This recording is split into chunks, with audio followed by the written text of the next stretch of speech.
C'est la 35e manifestation du concours des vins de la vallée de l'Hérault. Donc c'est devenu une institution. Nous mettons en valeur tous les domaines, tous ceux qui participent au concours, et ils sont nombreux, les caves coopératives, toutes celles qui veulent participer. C'est une façon de valoriser le terroir, le travail, les produits, la mise en valeur de l'excellence.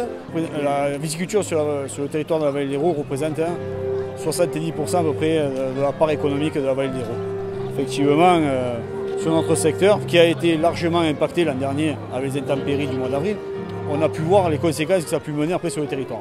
Pendant les 2 années, en tous les cas difficiles, que ce soit l'État, la région, le département, les intercos et les communes, nous avons œuvré pour faire en sorte que nous apportions notre total soutien. Et aujourd'hui, en tous les cas, c'est vraiment quelque chose qui est important. Et s'il y a, au bout de 35 ans, pour combattre ce qui était avant de la bibine, puisque c'était un peu le territoire, avec les efforts aussi du lycée agricole, c'est une volonté politique de formation, d'apprentissage et de travail de la terre, de l'amour de la terre. Et donc ça crée de nouvelles vocations. Et aujourd'hui, c'est des retombées innombrables en termes économiques pour nos marchés paysans, nos marchés de plein vent. Et donc faire en sorte que les artisans qui sont là aussi permettent justement de faire rayonner notre territoire.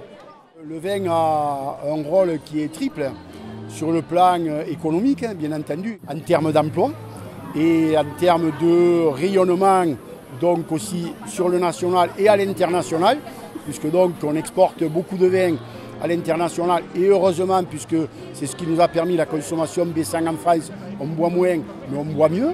Bon, mais on boit moins, donc il a fallu aller chercher des parts de marché à l'international. Sur le plan social, eh bien, c'est de l'emploi. Et sur le plan environnemental, aujourd'hui, la région accompagne donc la transition agroécologique. Donc ça, c'est un élément nouveau.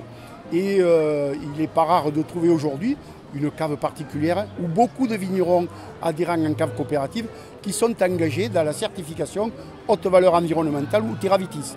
Donc vous voyez un triple rôle économique, social et environnemental. Alors c'est vrai qu'il y a plusieurs appellations et ça peut être aussi une force. GP Saint-Guilhem, Terrasse du Larzac, Grès de Montpellier, GP Pays d'Hérault.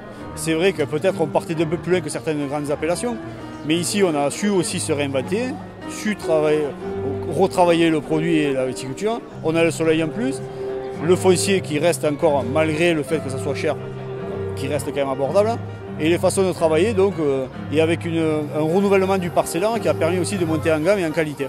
Et je crois que ce travail maintenant des hommes sur le territoire paye. Alors c'est vrai que peut-être on avait un déficit au départ en termes de communication, mais là on est en train de le combler parce qu'en termes de rapport qualité-prix, je crois qu'on n'a rien à envier à personne pour ne pas dire qu'on est presque les meilleurs.